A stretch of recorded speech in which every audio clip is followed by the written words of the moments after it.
नमस्कार, मैं हूं ललित और बहुत बहुत स्वागत है आपका। आप देख रहे हैं आज का मुद्दा और आज का मुद्दा है यूसीसी का मास्टर स्ट्रोक, विपक्ष में क्यों है शोक। मध्य प्रदेश विधानसभा में मंगलवार को ऐसा विधेयक पारित हुआ जिसकी गूंज सिर्फ सदन तक ही सीमित नहीं रहने वाली है। समान नागरिक संहिता यानी यूसीसी विधेयक 2026 के पास होने के बाद मध्य प्रदेश इस कानून को पास करने वाला चौथा राज्य बन जाए। हालांकि पहला राज्य गोवा भी है तो इस हिसाब से पांचवा हुआ, लेकिन पहला लागू करने वाला राज्य उत्तराखंड है, इसलिए चौथा राज्य। सरकार इसे सामाजिक न्याय और महिला सशक्तिकरण की दिशा में एक बड़ा कदम बता रही है, तो विपक्ष इसे जनता के असली मुद्दों से ध्यान भटकाने वाला राजनीतिक एजेंडा बता रहा है। तो विपक्ष भी साथ में लगातार इसके विरोध में स्वर उठाता हुआ दिखाई दिया और पक्ष की तरफ से क्या क्या बात हुई वो भी आपने तमाम सुनी। आज इसी मुद्दे पर हम चर्चा करने वाले हैं। पहले ये खास रिपोर्ट देखिए और उसके बाद फिर हम चर्चा की शुरुआत करेंगे। मध्य प्रदेश विधानसभा में मंगलवार को एक ऐसा विधेयक पारित हुआ जिसकी गूंज सिर्फ सदन तक सीमित नहीं रहने वाली। समान नागरिक संहिता यानी यूसीसी विधेयक 2026 के पास होने के बाद मध्य प्रदेश इस कानून को पास करने वाला चौथा राज्य बन गया है। विधानसभा में चर्चा के दौरान सदन में बहस हुई। सत्ता पक्ष ने उसे समान अधिकार और सामाजिक न्याय का दस्तावेज बताया तो विपक्ष ने इसके समय और मंशा पर सवाल खड़े किए। लंबी चर्चा और तीखी बहस के बाद आखिरकार यूसीसी विधेयक ध्वनिमत से पारित हो गया। सरकार का कहना है कि अब विवाह, तलाक, उत्तराधिकार और पारिवारिक अधिकारों से जुड़े मामलों में समान कानूनी व्यवस्था लागू होगी। माननीय महामहिम राष्ट्रपति की मंजूरी के बाद हमारा राज्य उस श्रेणी में खड़ा होगा जहां एक से ज्यादा विवाह करने में अपराध होगा और एक से ज्यादा विवाह के अवसर पर जो बहनों को कष्ट होता है उस कष्टों से मुक्ति दिला करके हमारी प्रदेश की आधी आबादी को उनके हक का समर्थन सरकार के माध्यम से होगा।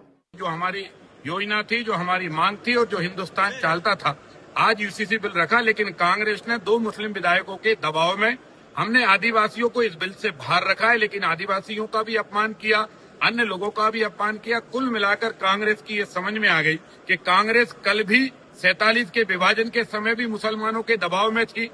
सरकार के मुताबिक नए कानून में बहुविवाह और निकाह हलाला जैसी प्रथाओं पर रोक, लिव इन रिलेशनशिप का अनिवार्य रजिस्ट्रेशन, बेटियों को संपत्ति में समान अधिकार और सैरोगेसी या लिव इन में जन्मे बच्चों को कानूनी मान्यता जैसे प्रावधान शामिल किए गए हैं। हालांकि जनजातीय समुदायों को इस कानून के दायरे से बाहर रखा गया है। सरकार का दावा है कि बड़ी संख्या में महिलाओं ने इस कानून का समर्थन किया। वहीं विपक्ष का कहना है कि प्रदेश में बेरोजगारी, महंगाई और ओबीसी आरक्षण जैसे मुद्दे ज्यादा महत्वपूर्ण है। देश के और प्रदेश के युवा को यूनिफॉर्म सिविल कोड नहीं, यूनिफॉर्म एजुकेशन कोड चाहिए है। देश और प्रदेश के युवा को यूनिफॉर्म हेल्थ कोड चाहिए है। और यहाँ अगर आप देखें तो भाजपा बात कर रही है लिव इन रिलेशनशिप की। युवाओं को इससे मतलब नहीं है, युवा को मतलब शिक्षा से है, चिकित्सा की व्यवस्था से है, और ये लोग अलग लाइन पे जा रहे हैं। कोई युवा बात नहीं करता है लिव इन रिलेशनशिप। भाजपा की सरकार की सोच ही वहां तक सीमित है। वैसे भी यूनिफॉर्म सिविल कोड एक ऐसा मुद्दा है जो लागू होता है पूरे देश पर, एक राज्य पर नहीं। 2 बच्चे पैदा करने वाले यूसीसी में बिल्कुल कानून हम दो हमारे दो का अधिकार की बात, भावना तो भारत सरकार ने, देश की सरकार ने एक बार की थी। तो जो बच्चे हैं उनको शिक्षा देने का दायित्व तो आपका है, सरकार का है। यूसीसी का जुडिक्शन केंद्र सरकार का है, लाएंगे राज्य सरकार। कारण क्या? लोगों का ध्यान इनके पाप से भटकाना है, भारतीय जनता पार्टी के करप्शन से भटकाना है। यूसीसी राज्यपाल के हस्ताक्षर के बाद कानून का रूप लेगा, लेकिन इसकी राजनीतिक लड़ाई अभी खत्म नहीं हुई है। बीजेपी इसे सामाजिक सुधार का मास्टर स्ट्रोक बता रही है तो कांग्रेस इसे बीजेपी की चुनावी रणनीति का हिस्सा बता रही है। ऐसे में आने वाले दिनों में देखना दिलचस्प होगा कि यूसीसी जनता के बीच सामाजिक बदलाव का मुद्दा बनता है या फिर सियासी ध्रुवीकरण का नया सेंटर। तो चौथा राज्य बन चुका है मध्य प्रदेश और ये सामाजिक सुधार की दिशा में बढ़ते हुए कदम है। जिस तरह से सरकार कह रही है यूसीसी आने से सब कुछ समानता के अधिकार में होगा, यानी कि धर्म अलग अलग होंगे लेकिन उससे कोई फर्क नहीं पड़ता। एक समान कानून सब पर लागू होंगे। हालांकि विपक्ष के अपने सवाल है और वो तीखे सवाल है, शायद उनकी शंकाएं भी, उन शंकाओं को दूर करने का काम भी सरकार का ही होता है। बहरहाल इस चर्चा को आगे बढ़ाएंगे। बंसल न्यूज़ के कुछ सुलगते सवालों की तरफ जाते हैं। पहला सवाल यह कि क्या यूसीसी विधेयक 2028 से पहले मोहन सरकार का एक मास्टर स्ट्रोक है, यानी क्या उस चुनाव से रिलेट करके हम देख सकते हैं? कांग्रेस समान नागरिक संहिता कानून को राजनीतिक एजेंडा क्यों बता रही है? कांग्रेस विरोध करते समय यह बात रख रही है कि यह तो बीजेपी का राजनीतिक एजेंडा है। जनजातीय समुदायों को यूसीसी के दायरे से बाहर रखने के आखिरकार क्या मायने? बहुत महत्वपूर्ण सवाल है। ये सवाल पूछे जाएंगे और इनका जवाब भी सरकार को देना होगा।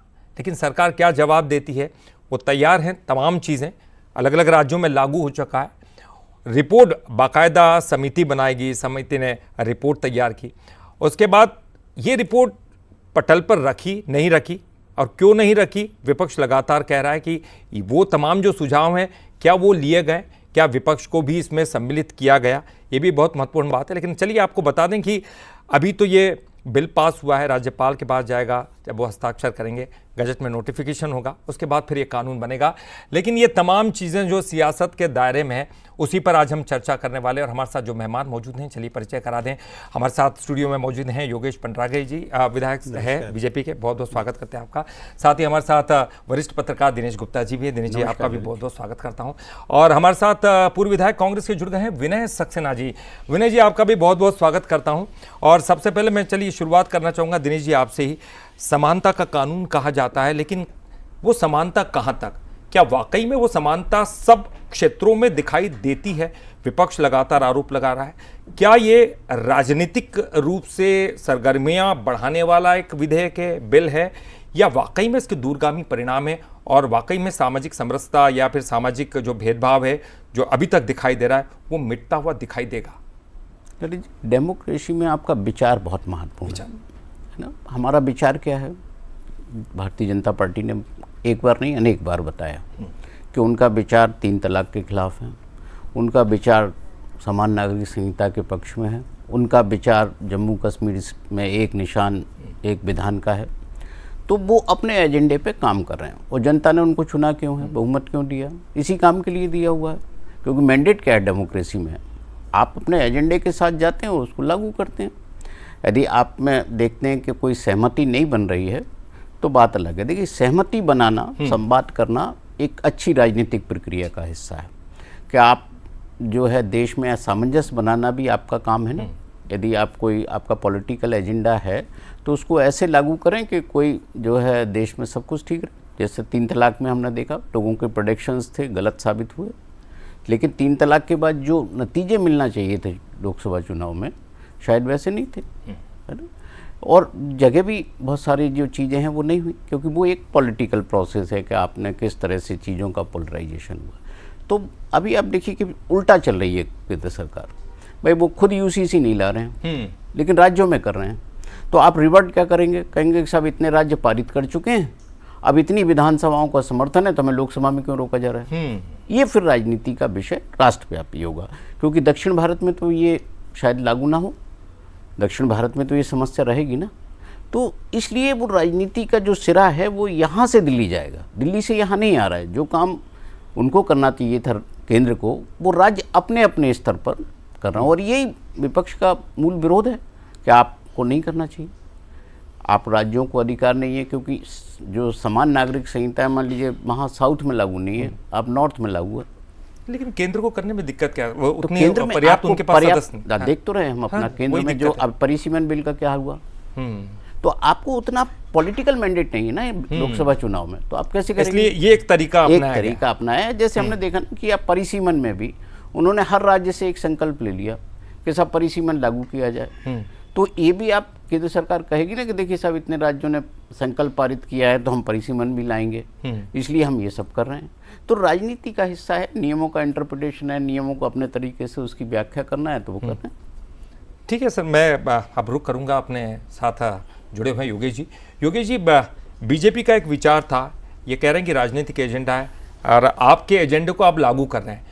और जैसे दिनेश जी ने कहा, आप कानून में तो है कि राज्य भी लागू कर सकते हैं और राज्यों के थ्रू लागू कर रहे हैं, उसमें कोई गलत तो नहीं है, कानूनन आप सही कर रहे हैं। लेकिन केंद्र में भी आपकी सरकार है, पूरे देश में एक साथ लागू कर दीजिए।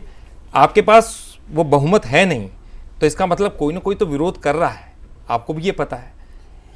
नहीं देखिए, आज मैं मध्य प्रदेश की बात करूंगा और आज का दिन तो मुझे लगता है कि हम सभी के लिए बड़ा एक ऐतिहासिक दिन है। और हमारे आदरणीय डॉक्टर मोहन यादव जी के नेतृत्व में जो आज ये बिल पेश किया गया है, मध्य प्रदेश समान नागरिक संहिता, ये एक बहुत ही महत्वपूर्ण कदम है सामाजिक न्याय, समरसता और महिला सशक्तिकरण के लिए। और ये कुछ कुप्रथाओं का अंत करने और महिलाओं के चेहरे पे मुस्कान और विश्वास लाने का ये आज का दिन रहा है। और मुझे लगता है कि हम सभी को इसका समर्थन करना चाहिए। अब कहाँ से कोई बात शुरू हो रही है और कहाँ पे ख़त्म हो रही है, उस पर हम लोगों को विवाद करने के बजाय आज हमको ये बात करना चाहिए कि मध्य प्रदेश में अगर आज ये ऐतिहासिक बिल अगर पेश हुआ है और जल्दी ये कानून बन के आएगा और महिलाओं को उसके अधिकार मिलेंगे, तो इसका मुझे लगता है कि सभी को समर्थन करना चाहिए।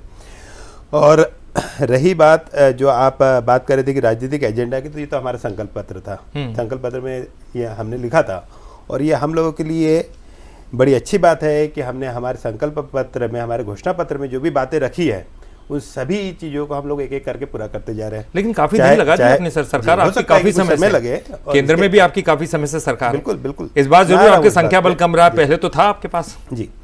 चाहे धारा 370 की बात हो, 3 तलाक की बात हो, समान नागरिक संहिता की बात हो, राम मंदिर की बात हो, भारतीय जनता पार्टी ने जो भी घोषणाएं करी उनको पूर्ण करने का भी काम किया है। और जो ये तो बात, अगर आप डिले की बात कर रहे हैं, तो ये तो बात तो 1951 से चल रही थी कि इसके तो प्रबल पक्षधर अम्बेडकर जी भी थे। और अम्बेडकर जी ने जो संविधान लिखा है, अम्बेडकर जी के नाम पे तो मुझे लगता है कि कांग्रेस ने अपनी राजनीति खूब चमकाई है। सम्मान भले उनका कभी नहीं किया हो, चुनाव में उनको हरवाने का काम किया हो, लेकिन फिर भी उनके नाम पे राजनीति करते रहे। और बाद में 1956 में जो इनके अपने हमारे देश के प्रथम प्रधानमंत्री जवाहरलाल नेहरू जी थे, जो इनके भीष्म पितामह भी मैं समझता हूँ कि है, वो भी इसके पैरोकार थे। तो ये तो मुझे लगता है कि फिर उनकी बात का भी विरोध कर रहे हैं। उस वक्त भी कुछ जगह पे कुछ राजनीति में ये कहा जाता है सर, विपक्ष को भी साथ लेकर चलना होता है ना। विपक्ष को साथ में लेकर चल रहे ना, आप उनके सुझाव, उनकी भी ये पॉलिसी थी कि यूसीसी लागू हो, समान नागरिक संहिता हर जगह पे लागू हो। लेकिन ये अपनी बातों से अभी पीछे हट रहे हैं। उस वक्त भी कुछ, मैं बस एक मिनट में अपनी बात कर ले रहा हूँ। कुछ हो सकता है कि उस वक्त भी कुछ कठमुल्ला हो गया और कुछ जो रूढ़िवादी लोग थे उनके दबाव में आकर इन लोगों ने उस वक्त लागू नहीं किया। लेकिन आज धीरे धीरे जब एक मानस बनता जा रहा है सभी लोगों का, तो अगर आज ये लागू किया तो मुझे लगता है कि ये अच्छी बात है। चलिए मैं विनय जी से बात कर लेता हूँ। विनय जी, क्या आप इस पूरे बिल का विरोध कर रहे हैं कि वर्तमान जो स्वरूप है वो आपको समझ में नहीं आ रहा, या वो गलत है, उसमें कुछ आपको शंकाएं नजर आ रही हैं? देखिए, सबसे महत्वपूर्ण बात तो यह है कि देश में आज सबसे पहली प्राथमिकता और जरूरत क्या है।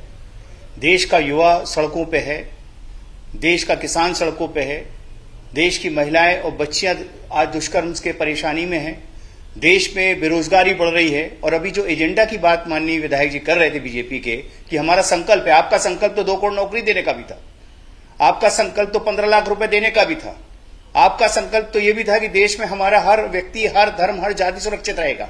लेकिन आप लोग क्या चिल्लाते रहते हैं, इस देश में 14 से आपकी सरकार है, हिंदू जो है खतरे में है। मेरा मानना है फिर 56 इंच का सीना कहीं ना कहीं फेल हो रहा है, सरकार कहीं ना कहीं फेल हो रही। आज की तारीख में मध्य प्रदेश में मूंग की दाल की खरीदी, उसकी दर ज्यादा जरूरी है, या आज की तारीख में जल्दबाजी में लाया गया है आपका यूसी सिविल यूनियन कोड जरूरी?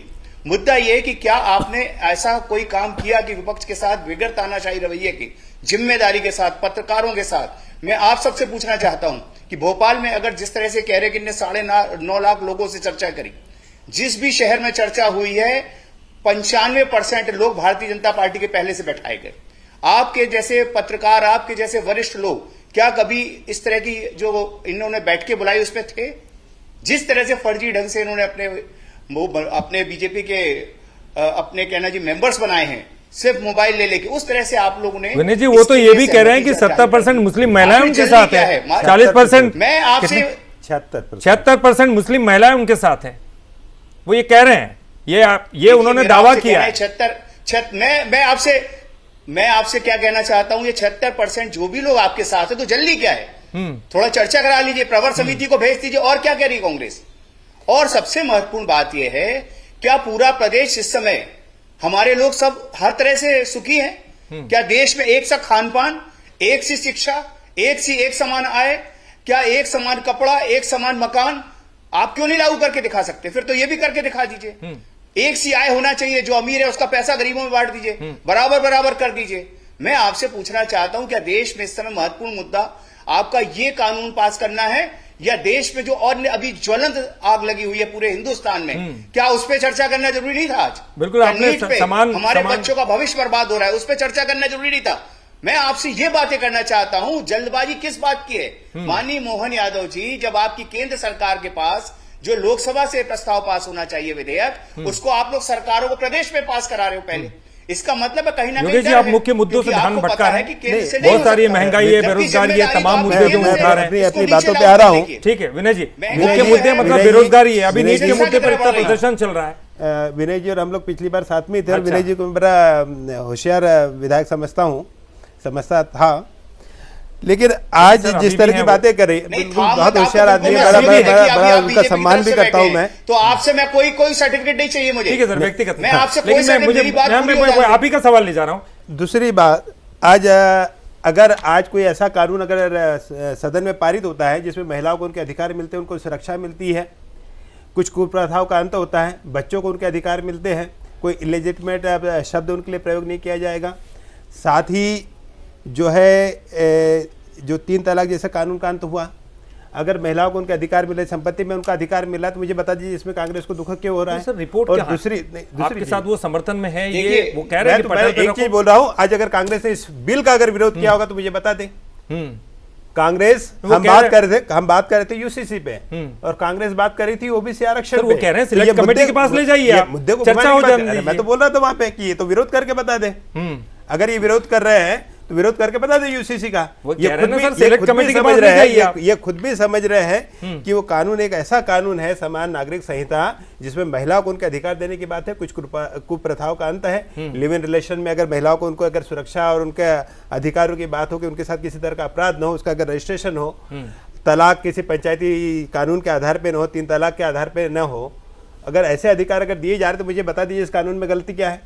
क्यों प्रवर समिति के पास बेचना चाहिए? या तो वहां पे विरोध कर लेते, तो वहां पे सदन में भी ये विरोध साथ में लेके चलना ही साथ में। मैं तो बोल रहा हूँ किसकी भी, अरे तो आज बोल रहा हूँ कि आज अगर कांग्रेस ने विरोध किया हो तो मुझे बता दे। आपने विरोध किया। एक और चीज मुझे अपनी बात खत्म करने दे। इसमें सिर्फ उन्होंने आरिफ मसूद जी को सामने खड़ा कर दिया, उनको थोड़ी देर बोलने के लिए किया, और उसके बाद वेल में आकर वहां पर सब विरोध करने लगे। भी कहा उन्होंने, उनकी तरफ से भी बयान सामने आया है। किस चीज का? मैं आज सदन की बात कर रहा हूँ, सिर्फ आरिफ मसूद जी। मुझे लगता है कि उनने भी अपने टीवी का फ्यूज निकाल कर रखा होगा, नहीं तो भाभी जी देखेगी तो हो सकता है कि उनको भी आना मुश्किल हो जाए। अगर महिलाओं के अधिकारों के लिए अगर बात करें तो इसमें गलती कहा है, मुझे बता दी इस कानून में कोई भी ऐसी बात रखे। महंगाई होना चाहिए, बेरोजगारी मुद्दा होना चाहिए, नीट की परीक्षा का मुद्दा होना चाहिए, लेकिन कोई भी अच्छे काम होते हैं तो वो दूसरी चीजों की बात आप बाद में कीजिए ना। ये होना चाहिए कि नहीं होना चाहिए, इस पर बात करें। और मुझे बता दीजिए इस कानून में अगर कुछ गलती हो, आप इसका विरोध करते हैं क्या, या फिर इसमें थोड़े सुधार हो तो आप इसको लागू करने के लिए सहमत हो जाएंगे? मैं आपसे पूछना चाहता हूं, मुझको भी इतना ही समय मिलेगा जितना योगेश जी को दे रहे हैं? मैं दे रहा हूं आपको, पूरा दे रहा हूं, बिल्कुल पूरा दे रहा हूं। मैं आपसे पूछना चाहता हूं, इस विधेयक में अगर बहुत कुछ अच्छा ही है तो जल्दबाजी क्यों कर रहे हैं? ये तानाशाही रवैया क्यों अपना रहे हैं? और जैसा आप कह रहे हैं कि सिर्फ आरिफ मसूद जी, माननीय जयवर्धन सिंह जी ने भी इस पे चर्चा भाग लिया था।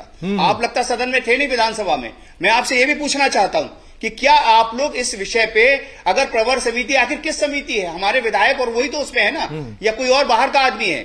क्या आप लोगों ने किसी भी शहर में जो आपने चर्चाएं की, वहां के बुद्धिजीवी कितने लोग हैं, एक बार जानकारी सार्वजनिक कर दीजिए कि कहां कहां आपने किस बुद्धिजीवी के साथ चर्चा की। दूसरा मैं कह रहा हूं, आप किस विकृति की तरफ जा रहे हैं देश को? आप लिव इन रिलेशनशिप को रजिस्टर्ड करके ये चाहते हैं कि एक तरफ तो बहु विवाह रोकना चाहते हैं, और दूसरे तरफ आप लिव रिलेशनशिप रजिस्ट्रेशन करके ये अधिकार भी देना चाहते हैं कि एक व्यक्ति एक नहीं 4 महिलाओं के साथ अपना वो रिश्ते बना सकता है। तो ये दोहरा चरित्र कैसे होगा? और हमारे हिंदू संस्कृति में कब से ये लिव रिलेशनशिप का शब्द जो है क्लियर कर लेते हैं, क्या ऐसा है क्या? भाजपा आखिर किस संस्कृति में जाने की बात कर रही है? देखिए ऐसा है, पूछना चाहता हूं कि समाज में लगातार कुछ जगह पे किस संस्कृति को बढ़ावा दे रही है? नहीं, मैं, आप मेरी बात सुन लीजिए। हाँ विनय जी, कंप्लीट कीजिए आप। मेरा कहना है, एक तरफ आप कहते हैं कि हमारे देश में एक सा कानून हो, एक तरफ आप कहते हैं हिंदू जो है, हम सब जो हिंदू हैं उनकी जो संस्कृति है वो एक बहुत ही अलग संस्कृति है जिसका सब सम्मान करते हैं, और दूसरी तरफ लिव रिलेशनशिप शब्द जो है वो पश्चिम क्षेत्र से आता है, ये पाश्चात्य सभ्यता से आता है, और उस शब्द को आप रजिस्टर्ड करना चाहते हो, तो फिर बहुविवाह हो या लिव रिलेशनशिप हो, आखिर समाज जाएगा तो उसी दिशा में ना। दिशा के आप बदल रहे हैं, जा लेकिन उसी जगह रहे हैं, उस चौराहे पे ले आके खड़ा कर रहे हैं हमारे उन बहनों को, जिसके तहत उनको आप अधिकार तो बहुविवाह के तहत मिले ना मिले, लेकिन आप एक नई संस्कृति पैदा कर रहे हो कि आप एक शादी करो फिर लिव रिलेशनशिप का रजिस्ट्रेशन कराते जाओ। ये आप आखिर किस जाति और धर्म के हिसाब से चल रहे हो? मैं आपसे पूछना चाहता हूं, भारतीय जनता पार्टी बोलती है कि हर जगह हिंदू वाली बात, संस्कृति की बात करती है, सनातन की बात करती है। हमारे सनातन में कहां लिखा हुआ है लिव रिलेशनशिप की बात करने की बात आप करते हो? मैं आपसे सर ये समाज किस तरफ जाता हूं? मैं दिनेश जी से पूछूंगा। ठीक है सर, मैं आप लिव रिलेशनशिप में रह सकते हो, ठीक है। क्या आपको लगता है कि समाज में कुछ विसंगतियां पैदा हो जाएंगी जैसे लिविंग रिलेशनशिप की बात करें? विनय जी, मैंने दिया सर समय आपको, 1 मिनट में बात कर लेता हूं, मैं आपके पास वापस आता हूं। लिव इन रिलेशनशिप पर सुप्रीम कोर्ट अपना वर्डिक्ट दे चुका है। अब उसको राज्यों को कैसे इम्प्लीमेंट करना है वो उसकी सुप्रीम कोर्ट के आदेश के अनुरूप है कि नहीं है, ये देखना जो है, जो जिनको आपत्ति है या सरकारों का काम है। क्योंकि एक उन्होंने उसको कह दिया है कि हाँ आप रह सकते हैं, क्योंकि 2 एडल्ट लोगों को हम रोक नहीं सकते, है ना। अब आप रजिस्ट्रेशन कराना चाहते हैं तो उसका इंटेंशन क्या है आपका? जैसे इस बिल के इंटेंशन पर भी बहुत सारे सवाल है कि आप इक्वलिटी की बात कर रहे हैं कि इम्पीचमेंट की बात कर रहे हैं, क्या बात कर रहे हैं आप देखिए कि जो है भारतीय जनता पार्टी कभी अल्पसंख्यकों को तो टिकट देती नहीं है, ठीक है। ये तो हमने मतलब सालों से देख रहे हैं, कोई अल्पसंख्यक मुस्लिम विधायक तो रहता नहीं है। तो उनका क्योंकि एजेंडा है, उनका एजेंडा क्या है? Hindu polarisation, vote polarisation. और मुझे लगता है इसको तो कांग्रेस को इसलिए भी सराहना करना चाहिए कि ये जो मुद्दे हैं जो पोलराइजेशन को तरफ ले जाते हैं राजनीति को, डेमोक्रेसी को, वो खत्म हो। जो उनको करना है करने दें, इससे कितना पोलराइजेशन होगा? अल्टीमेटली आप एक बार में हो जाए, ठीक है। तो आम आदमी को उनको मुद्दों पे तो चुनाव का मौका मिले ना, कि हर बार वही हिंदू खतरे में है, वही मुस्लिम हावी हो जाएगा। इस तरह के मुद्दों से क्या होना है? बिल्कुल सही कहा आपने। और मैं आपसे पूछना चाहूंगा योगेश जी, आप कहते हैं समानता के कानून की बात, मैं आता हूं, मैं उनकी बात का भी जवाब देना। आप समानता के कानून की हम लोग बात करते हैं, वक्फ बोर्ड का पुनर्गठन हुआ, आपने हिंदू सदस्यों की उसमें एक उनकी भी सदस्य रखने की बात कही। क्या ऐसा कोई हिंदुओं का कोई एक सा बोर्ड है या बनेगा तो क्या उसमें मुस्लिम सदस्य रखे जाएंगे? ऐसे तमाम चीजें हैं। जैसे ये भी बात करें, आदिवासी समाज को आपने इस पूरे मामले से बाहर रखा है, तो कुछ लोग बाहर है, कुछ अंदर है, तो कुछ लोग इस पर सवाल भी उठा रहे, फिर या समान तो सब समान, न समान तो फिर कोई ये बाहर वो बाहर, ये से कैसे सर? देखिए, एक तो मैं पहले विनय सक्सेना जी की बात का जवाब देना चाहूँगा कि जिस तरह से बात करी थी कि हिंदू संस्कृति में लिव इन रिलेशनशिप जायज़ नहीं है और यहाँ पे रजिस्ट्रेशन की बात है, तो समाज में देखिए धीरे धीरे बदलाव आ रहा है। कई जगह पे हम लोग देख रहे हैं कि जो बाहर अभी युवा साथी जो नौकरी कर रहे हैं तो कई बार साथ में रहने लगते हैं, लेकिन उसमें कई बार महिलाओं की सुरक्षा के साथ खिलवाड़ होता है। कई बार उन दोनों के संबंधों के दौरान जो संतान की उत्पत्ति होती है उसका कोई अधिकार नहीं होते हैं। तो इन सब चीज़ों को देखते हुए, समाज में आ रहे बदलावों को देखते हुए इसका रजिस्ट्रेशन किया गया। तो इससे जो महिला है उनकी सुरक्षा के साथ किसी तरह का खिलवाड़ ना हो उसका ध्यान रखा गया। उसमें 1 महीने के अंदर रजिस्ट्रेशन करवाना है, उनके माता पिता को इसके लिए सूचित करना है। तो अगर ये कानून लेके आ रहे हैं तो इसमें गलत क्या है? कम से कम जो महिला है और जो युवा साथी जो इस तरह से अकेले रहे, जिनके बारे में कोई जानकारी नहीं, जो अपराध के लिए प्रोन है, उनसे अगर बचाने का काम करे तो उसमें गलत क्या है? ये तो सामाजिक बदलाव। आदिवासियों को अलग क्यों रखा? आदिवासियों के लिए, चूंकि आदिवासी 5वीं और 6ठी अनुसूची में उनके जाति को संरक्षित करने का स्पष्ट उसमें लिखा हुआ है संविधान में, अनुच्छेद 342 के अंतर्गत भी उनके परंपराओं के साथ किसी तरह की छेड़छाड़ नहीं की जा सकती है, तो इसलिए उनको इससे बाहर रखा गया है।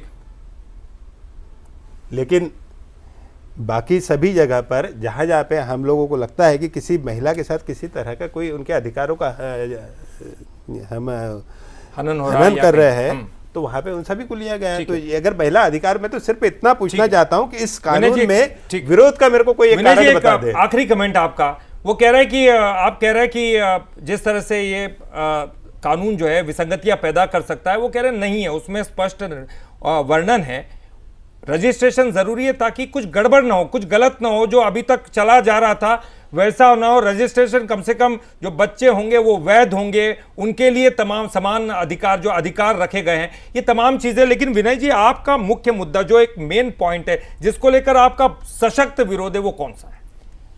मैं तो पूछ रहा हूँ क्या ये यूसीसी का ठीक है। विरोध देखिए, करते हैं या नहीं महत्वपूर्ण करते? बात है, ये बता एक दें, आज तरफ तो मैं पूरे बहुविवाह को कांग्रेस रोक के करना वहाँ के चाहिए। वो सारे कह रहे हैं नेताओं को देख जबरदस्ती- रहा हूँ। एक बात बताइए, एक तरफ ये आप तो विरोध बहुविवाह का के कारण बता वो- दीजिए इस कानून के। नहीं, वो बहु विवाह को नहीं लेकर नहीं, मैं आपसे प्रश्न कर रहा हूं।